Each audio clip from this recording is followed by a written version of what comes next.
When our emotional reserves are tapped, we are less available to respond to our children's needs.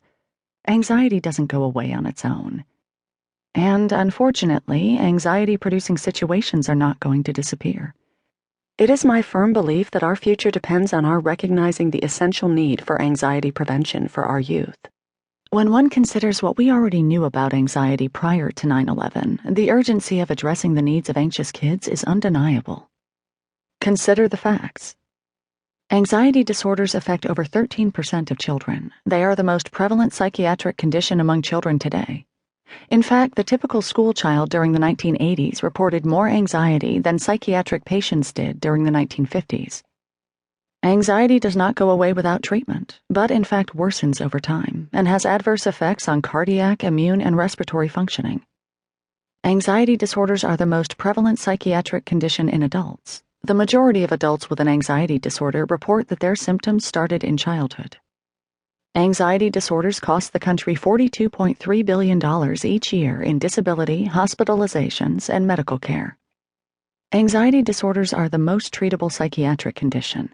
Cognitive behavior therapy is an effective, safe, empirically supported treatment for anxiety disorders.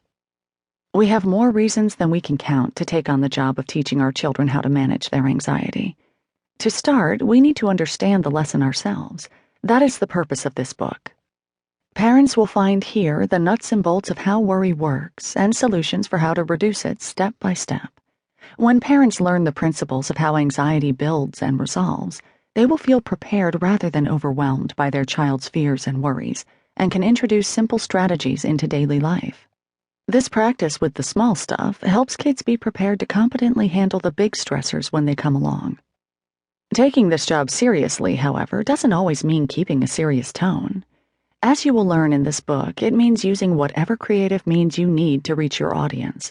Think of the ad campaigns for the war on drugs. They used clever, creative, even humorous ways of getting the information across.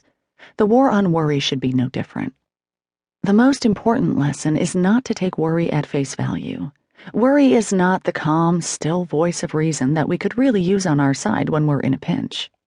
On the contrary, worry is a relentless exaggerator, a distorter of the facts, and for anxious kids, it is the default first reaction. To them, the worry sounds convincing, but in truth, it operates independent of reality. There's no interface. Managing worry means challenging the credibility of those automatic thoughts and cultivating a strong second reaction, speed dialing that voice of reason, connecting to some truth circuits, and in so doing, bringing that magnified risk down to a manageable size. By giving kids permission to play with their own thinking, a new possibility opens up. The possibility that kids can actually doubt and boss back the worry rather than being held hostage by it. This is what cognitive behavior therapy looks like in practice, and many of the lessons can be implemented easily at home. To do this, your children need to know it is safe to come to you with their worries, even when they don't make sense, much as they would come to you with a math question. The best news about anxiety disorders is that treatment works. These disorders are the most treatable psychiatric condition, and cognitive behavior therapy is our most powerful tool. Hundreds of studies have supported the efficacy of treating anxiety disorders in adults, and more recently, in children. Children are able to overcome their symptoms and maintain their progress long after treatment has ended. The lessons they learn are internalized for life. As anxiety experts Drs. John Walkup and Golda Ginsberg of Johns Hopkins describe, it is dramatic to observe a child anxious since birth or even in the womb respond to treatment with what appears to be substantial changes in temperament and personality.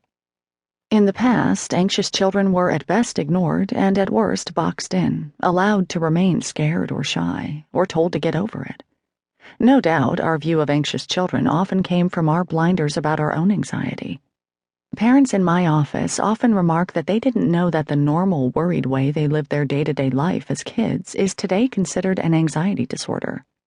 Not knowing that you were wired for worry and that your child might have inherited that predisposition leaves generations to cycle through the same territory. Today, it is possible to break that cycle by recognizing worry as a dysfunctional voice and learning how to generate realistic alternatives. Enlisting the mind to change the brain. While this may be the age of anxiety, it is also the dawning of the age of neuroplasticity. Advances in the neurosciences